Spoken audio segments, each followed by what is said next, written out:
Hi everyone, welcome to the channel Scholars Villa. In this video, we will talk about some important current affairs of 26 to 29th of January 2026.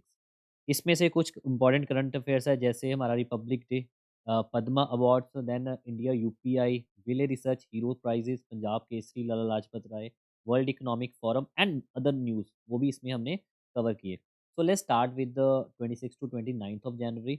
तो ये आपके 3-4 days के combined current affairs है because I am little bit busy right now.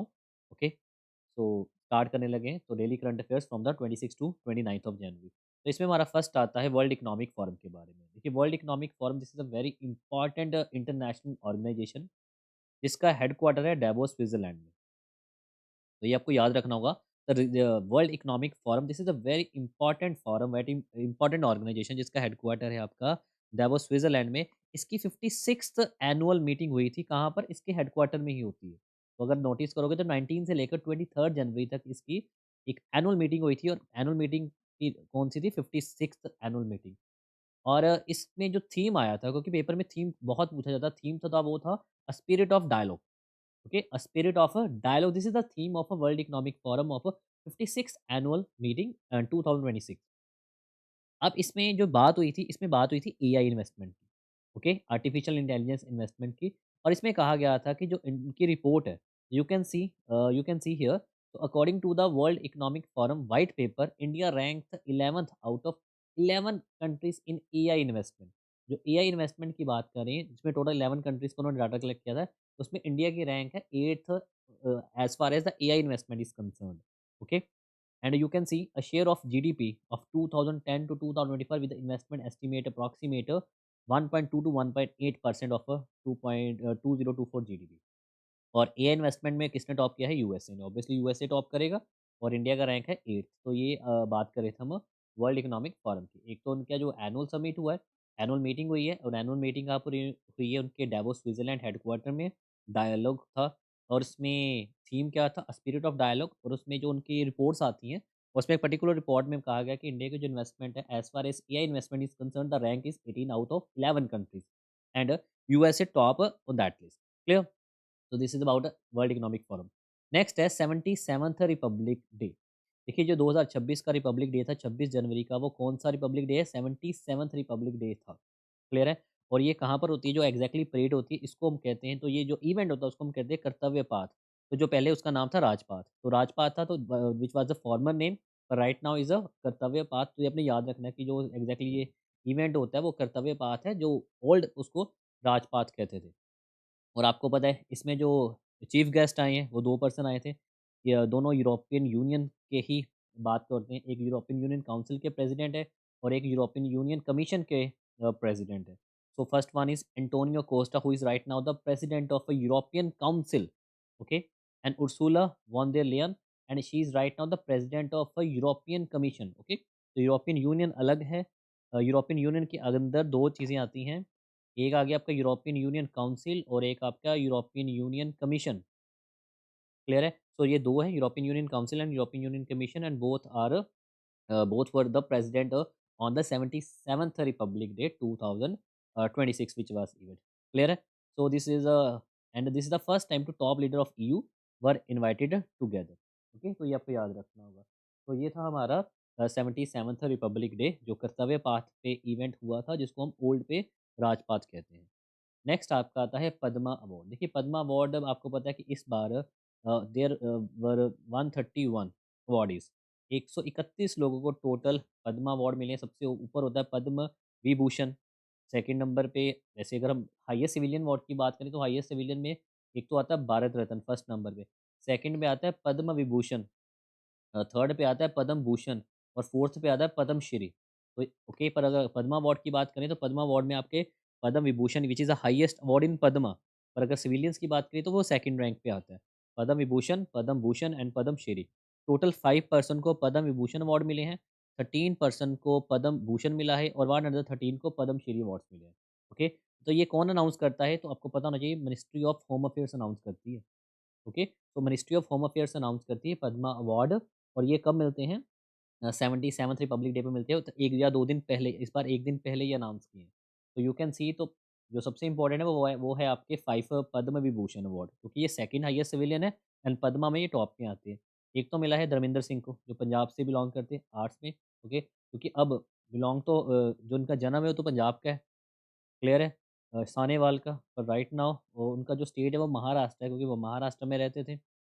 Dharmendra हो गए, Dharmendra Singh Deol, second पे आते हैं केटी थॉमस जो पब्लिक अफेयर्स केरला।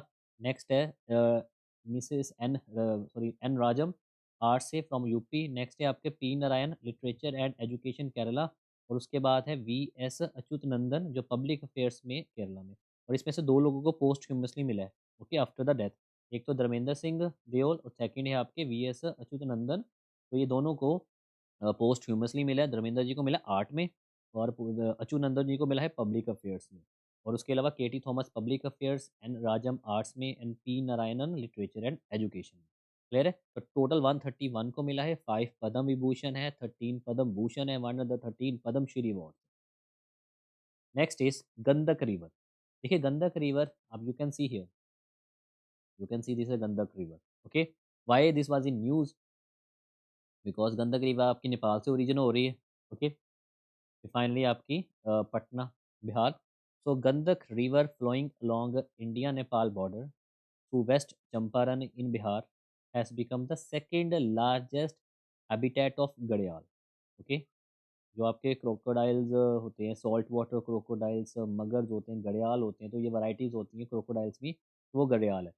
तो ये सेकंड लार्जेस्ट हैबिटेट बन गया है घड़ियाल का आफ्टर द चंबल रिवर। तो चंबल रिवर में सबसे ज़्यादा घड़ियाल पाए जाते हैं। और सेकंड में कौन आ गया है अब?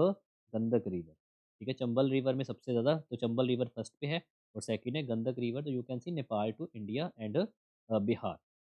तो ये आपकी गंडक रिवर है, तो this is a very important river, clear? Nepal से इंडिया की तरफ ये एंटर करती है, तो इसका ओरिजिन है नेपाल में। तो Gandak river is the second largest habitat of घड़ियाल after the Chambal river. Am I clear? So this is a very important and easy current affair. अभी हमने सिर्फ 2-3 ही किए हैं। वर्ल्ड इकोनॉमिक फोरम है, रिपब्लिक डे है, पद्मा अवार्ड है, गंडक रिवर है। नेक्स्ट है इंडिया यूपीआई। देखिए यूपीआई की फुल फॉर्म है unified payment interface. Unified payment interface, तो ये भारत का ही इनिशिएटिव है। और ये क्यों न्यूज़ में आया है? बिकॉज़ ये जापान में इसका डेब्यूट हो चुका है। तो जापान में ये अनाउंस हो चुका है।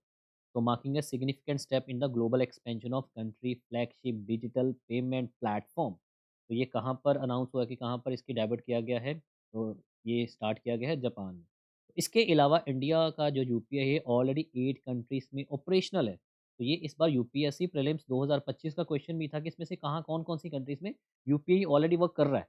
तो ये एग्ज़ैक्टली प्रीलिम्स का क्वेश्चन था यूपीएससी का। तो यू कैन सी हियर, तो इस बार तो जापान में ऑपरेशन किया है, जो स्टार्ट किया है बेसिकली। तो इसके अलावा तो देयर आर 8 कंट्रीज़ जहाँ पर ऑलरेडी यूपीआई वर्क कर रहा है इंडिया का।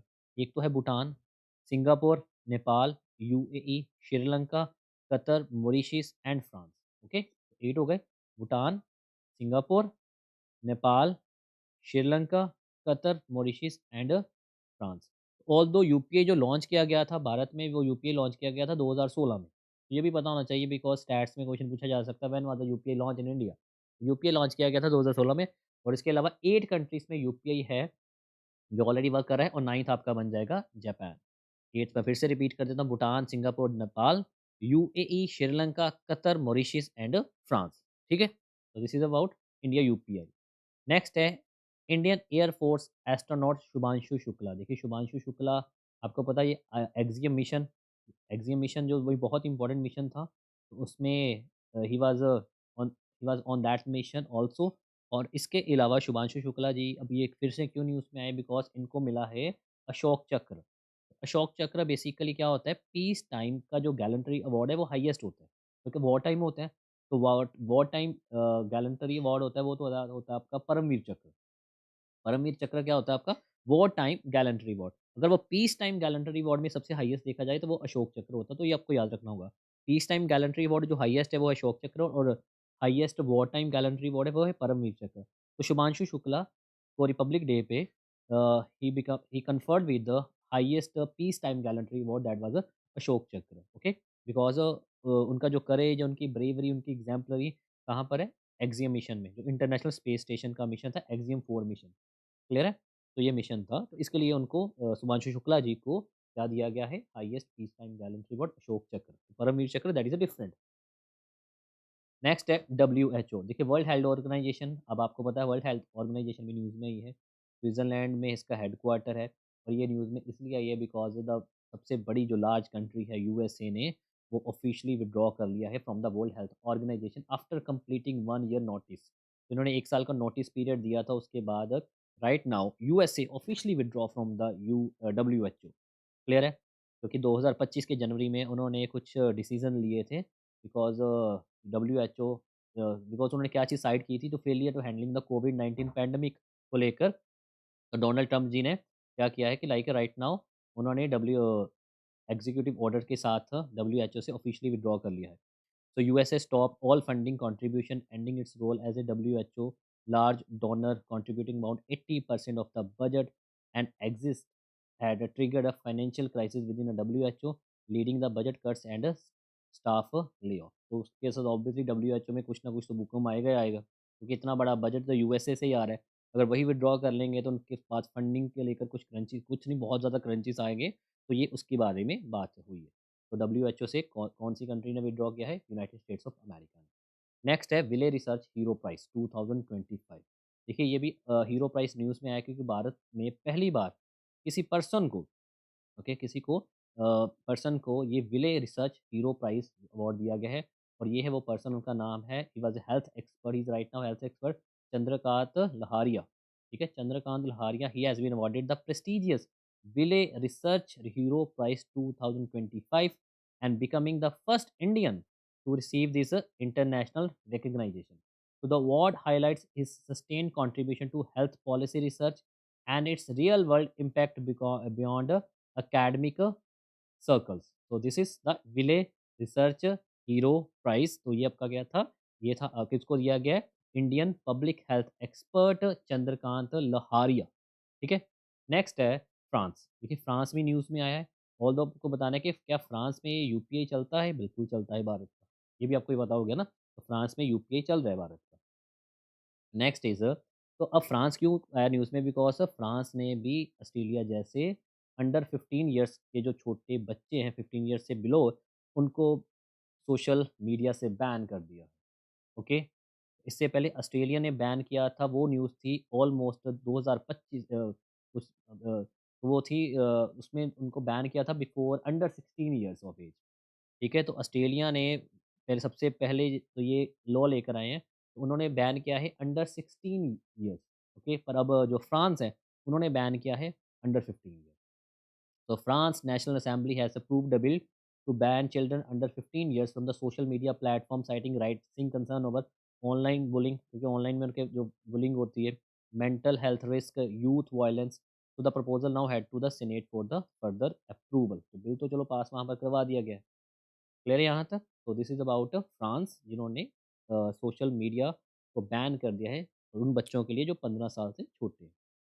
नेक्स्ट है हमारे पंजाब केसरी लाला लाजपत राय, क्योंकि भारत सरकार के जो प्राइम मिनिस्टर नरेंद्र मोदी जी ने, उन्होंने लाला लाजपत राय जो पंजाब केसरी के नाम से फेमस है, उनकी बर्थ एनिवर्सरी पे उनको एक ट्रिब्यूट के लिए एक ट्रिब्यूट दी है। तो लाला लाजपत राय जिनका जन्म हुआ था 28 जनवरी 1865, तो इसलिए ये 28 जनवरी को इनका जन्म हुआ था पंजाब के डुडिके विलेज में, जो आज है मोगा में। ठीक है?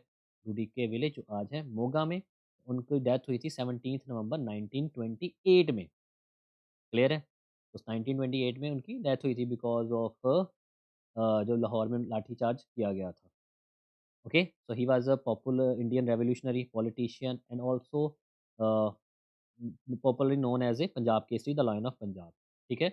आपको पता है लाल बाल पायल के ट्रायो में लाल इन्हीं को ही कहा जाता है। अक्टूबर 1928 में फाइनली सम कुछ इंजरीज़ हुई थी लाठीचार्ज के कारण, and after some time he died in Lahore. Okay? जो साइमन कमीशन के अगेंस्ट उन्होंने प्रोटेस्ट किया था लाहौर में। तो पंजाब केसरी लाला लाजपत राय क्यों न्यूज़ में आए? Because 28 January sorry, okay, 1865, sorry मैंने 1965 लिख दिया। 1865 28 जनवरी को इनका जन्म हुआ था पंजाब के डुडिके मोगा में।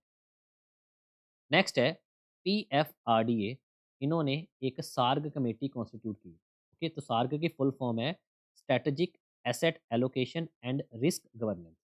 PFRDA जिसका फुल फॉर्म है pension fund regulatory and development authority. जो हम पीएफ हमारी सैलरी से पीएफ करता है वो उसको कौन मैनेज करता है? पीएफआरडीए। ओके, उसको कौन मैनेज करेगा? पीएफआरडीए। इससे pension fund regulatory and development authority. और उन्होंने एक high level strategic asset allocation and risk governance की कमेटी कॉन्स्टिट्यूट की है। ओके, और उनके चेयरपर्सन है Narayan Ramachandran, who is the former CEO of Morgan Stanley India.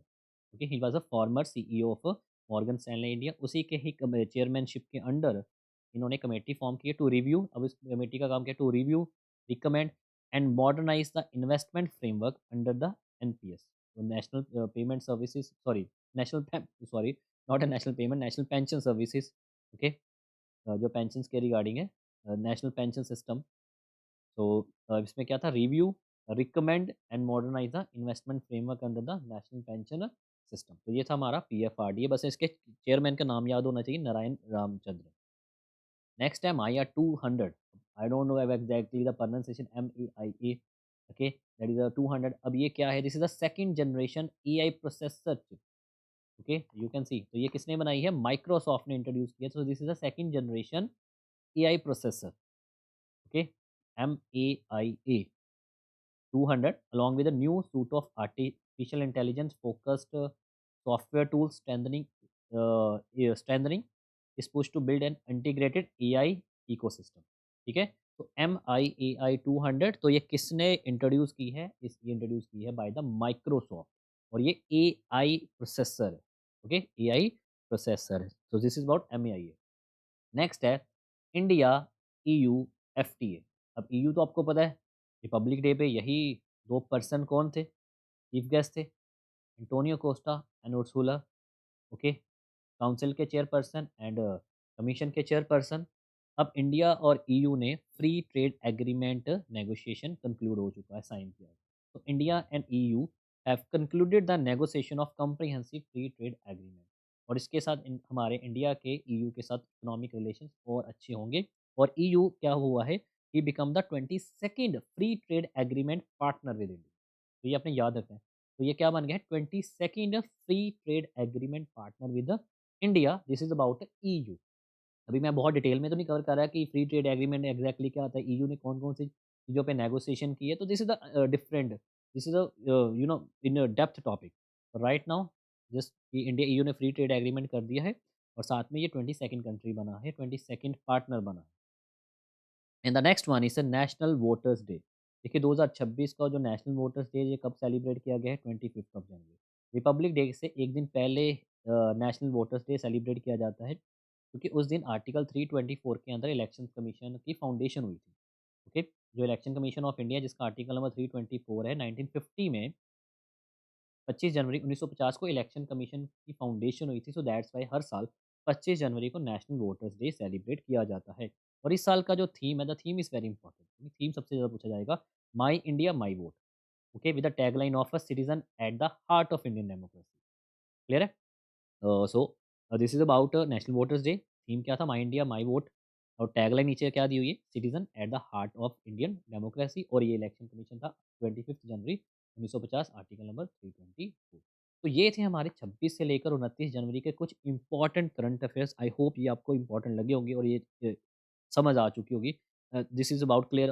इसमें क्या क्या चीज़ें आ रही हैं मैं फिर से रिपीट कर देता हूँ।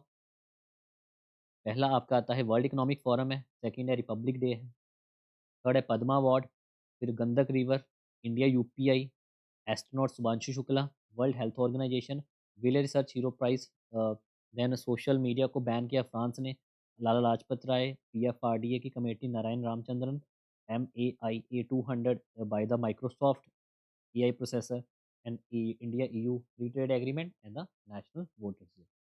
अगर आप सबको इनकी PDF चाहिए तो नीचे दिए गए टेलीग्राम चैनल को ज्वाइन कर लें, टेलीग्राम का लिंक दिया हुआ है। अदरवाइज आप scholars villa, you can see the scholars villa को आप टाइप करेंगे टेलीग्राम पे तो ये आपको लिंक मिल जाएगा। वहाँ पर इसको ज्वाइन करके आपको सारी फ्री में PDF मिल जाएगी। क्लियर? अगर आपको ये वीडियो अच्छी लगी हो so kindly subscribe this channel, share this video, like this video and share with your all other aspirants also. This is about in this video. Thank you and take care.